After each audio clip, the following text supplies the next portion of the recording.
All right. Good morning, good evening, good afternoon. Welcome to WeChat, All Things RTC. WeChat is a virtual fireside series, as the name indicated, for all innovators, developers, product managers who are doing amazing things in real-time communication or real-time engagement space. I am Virginia Liu. I'm Senior Vice President at Agora. Agora is a provider of real-time engagement platform to allow developers to embed voice, video, and messaging inside their applications. Today on our show, we have Lalit Mangal from Airmeet. Hello, Lalit.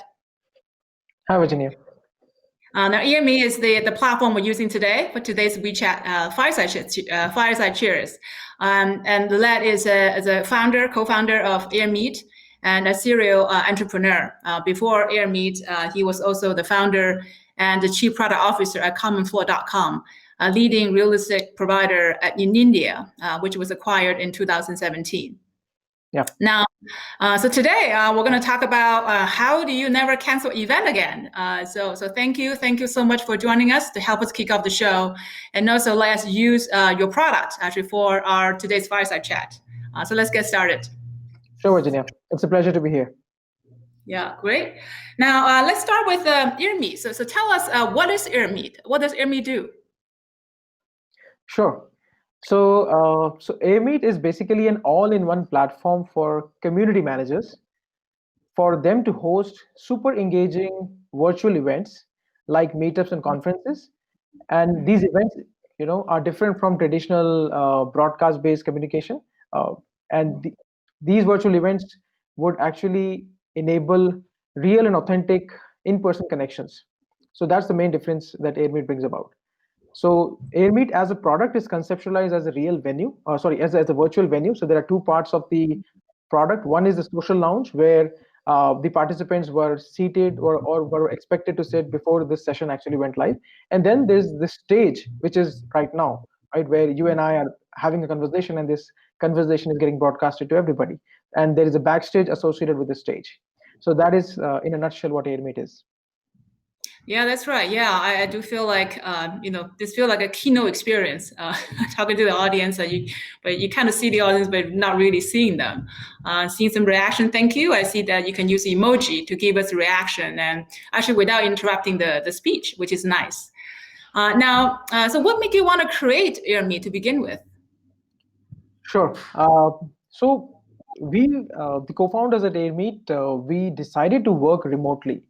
Even before we had any idea about what we are going to work on, because in India, the life is very crowded and a lot of time goes wasted in commute, etc. So we had decided that whatever we do, we'll do it remotely, and we fell in love with this remote working style that we started imagining what all could go remote and what all should go remote, right? And so meetups and conferences were like like a very, I would say, low-hanging candidate, which knowledge professionals like us wanted to always attend, because you get a very good social feeling, a sense of belonging, and also a good opportunity to learn when you attend these meetups.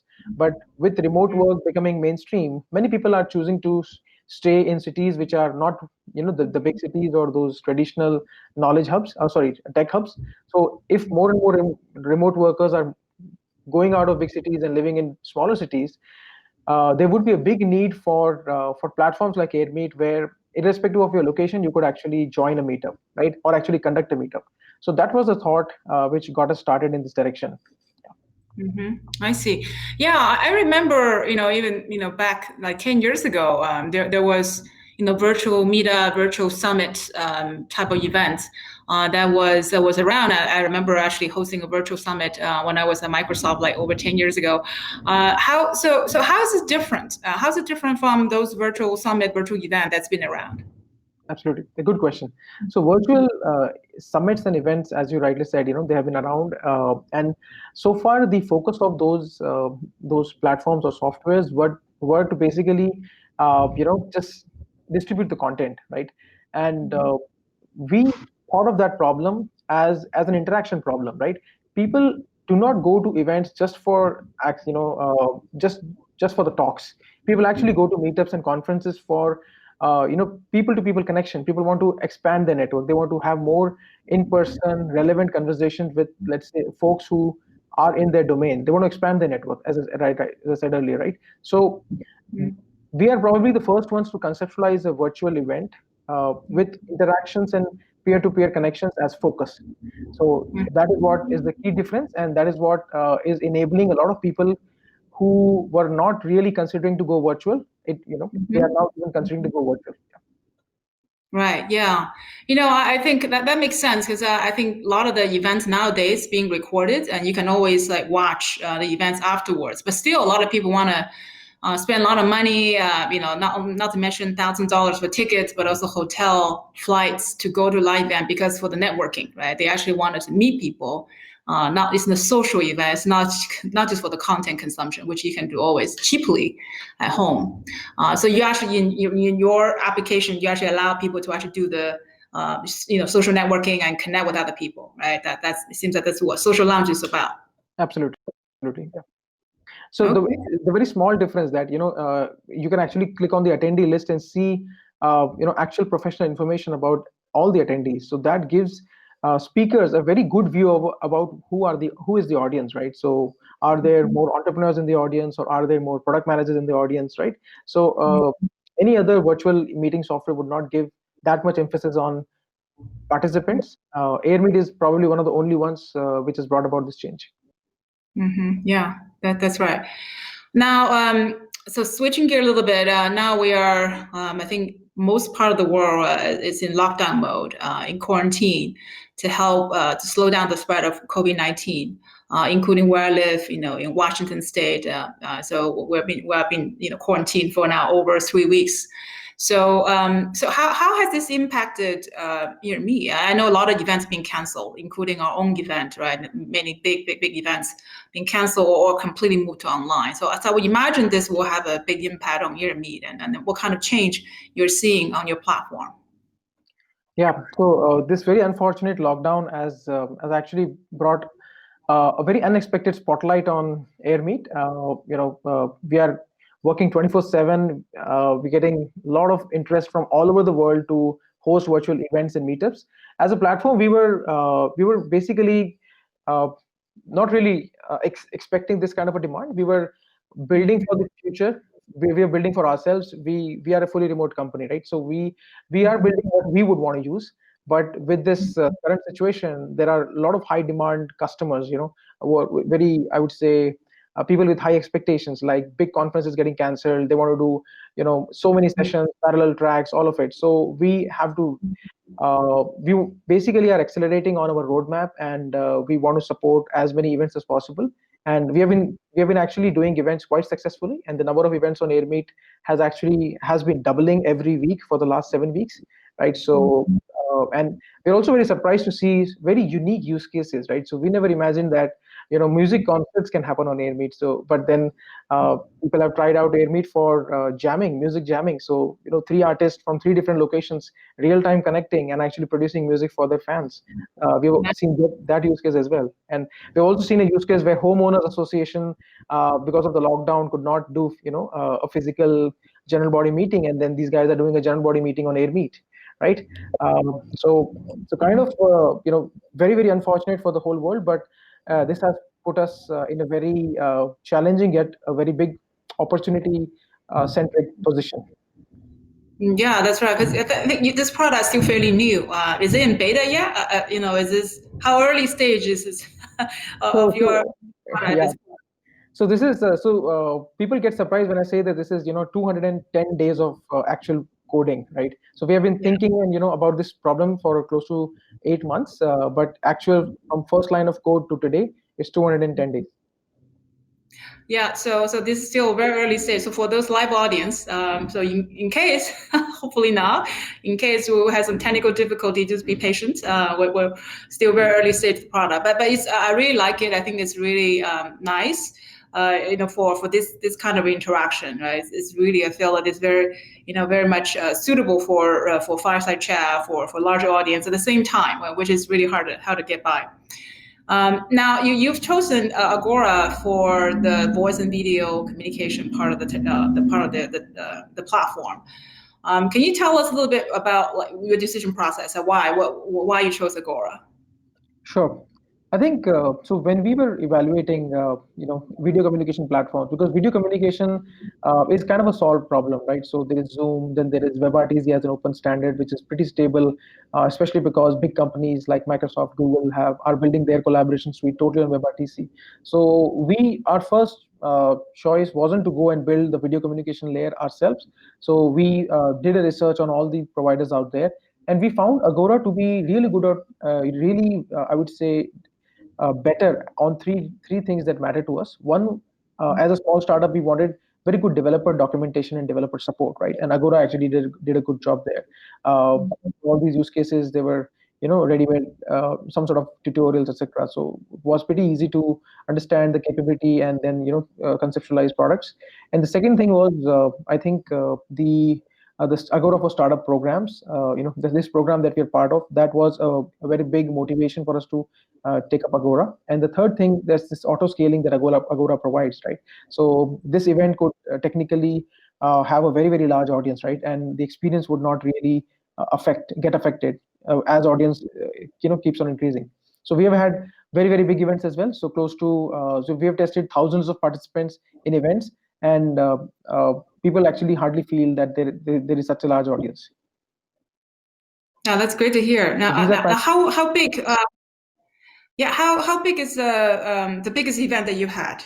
Just want to see, like, how far you stretch the limit. So we have stretched the limit in many test environments. So we have close to 8,000 live audiences. But some actual customer events, we have actually taken the audience to 600 to 800. Great, awesome. And I'm assuming that's global audience? Yeah, these are. Okay, great. That's great to hear.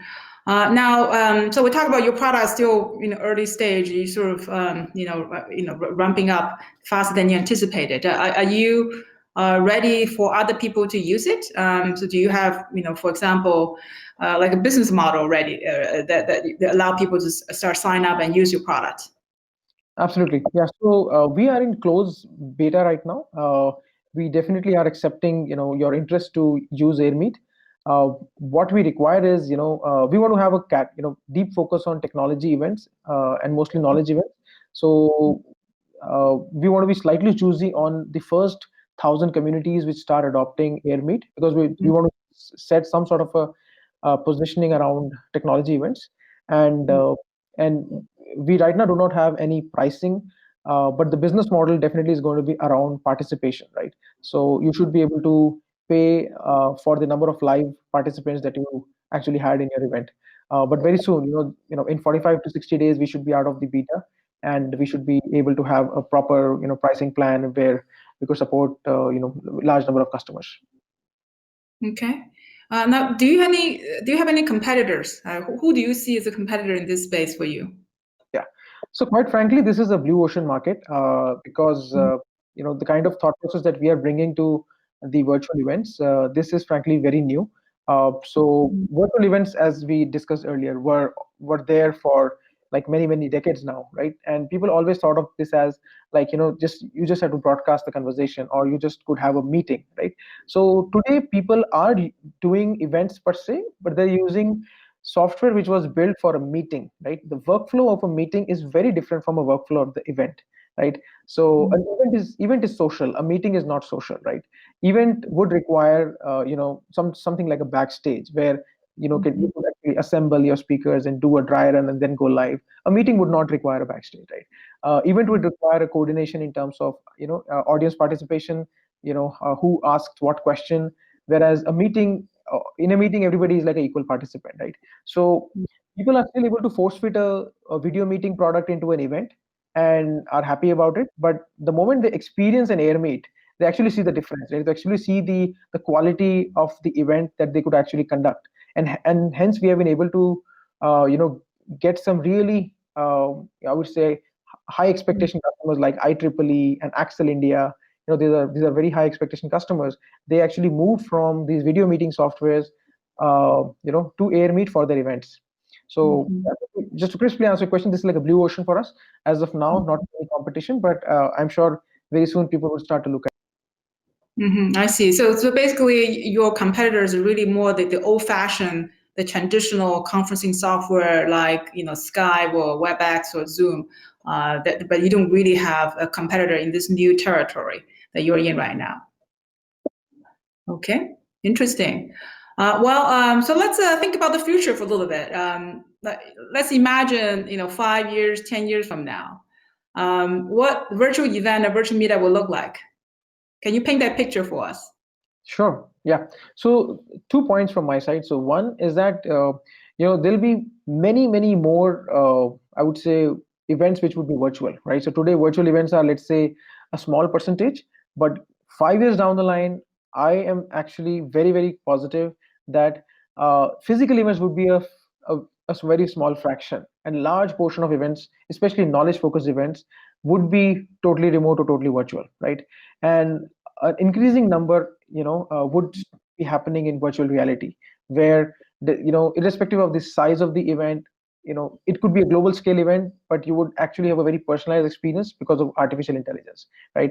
So that is what I imagine the future of virtual conferences. Okay, right. We're at time, so my last question for you. Well, for those people who are actually looking to host a virtual event of their own, what is your tips? What are the best practice you would recommend to them? So before I actually answer this question, so audience, whoever is facing some problem in viewing this conversation, so this works best on laptop plus Chrome. It would be great if you can just switch to that mode, and this would be a perfect experience, because as a small team we thoroughly test this one environment, and we're very confident that it works well. Yeah. So back to your question. So your question was, Virginia, could you please repeat your question? I'm really sorry. Oh, do you have any tips for the people who want to host a virtual event? Sure. Yeah. So we have actually conducted many virtual events and also participated in many. And two things which really stand out as the key criteria for success of a virtual event. One is the curation of the topic and the curation of the speaker list, right? So the virtual format allows you to actually go very niche on the topic, because as knowledge professionals we keep consuming information. We are always connected. We follow the right handles on Twitter. We get recommended Medium articles, right? So we are always aware of things that we are pursuing. So it has to be really cutting edge, really specific, something really recent and relevant that people would be interested to attend live. So that curation is very important. And the second most important factor is the timing, right? So since this is live participation, the what would be great is that if you can pick up a timing which would ensure live participation from maximum audience, that would be great. And third, a bonus tip would be that you do use a platform like Airmeet, which would take care of all your end-to-end needs. So right from landing page to payment gateway, Airmeet should be able to take care of it. Great, awesome. I can use those tips ourselves for this WeChat series. Well, thank you so much. This is super insightful. And then now I think we're ready for Q&A. Now, Lalit, there's a question from the chat window. And this is Michael asking, what is the max number of attendees, the max number of panelists in the session, and if you have any built-in sponsorable assets? I think that's a great question, because I think for event, a lot of the revenue stream is actually sponsorship. Like, how do you actually solve that for event organizers? Yeah, absolutely. So thank you, Michael, for the question. And so max number of attendees. So there is a theoretical limit of 1 million attendees. But that is such a large number that we actually it's very hard for us to go test that. So, but we have tested out for, as I said, 10,000 once, and there are in-house projects where we should be able to test out to a very test out a very large number of attendees. But theoretically, you could actually host a very large number, 100,000 very easily. And on this session, I think for a great experience, we would recommend to not go beyond 10 panelists. Theoretically, you could have 16, which is like the recommended WebRTC limit as well. In a one WebRTC call or one WebRTC session, you shouldn't be going beyond 16. On let's say older mobile phones or let's say older laptops, that recommended limit is 4. But now, since all of us have powerful computers, so we can actually push it to 16 as well, right? But at Airmeet, we recommend it to be around 10. And sponsorable assets, absolutely. So very soon on the social lounge, we'll be actually having something called open table, where right now you could see there is a limit of four chairs on a table, and the fifth person cannot join.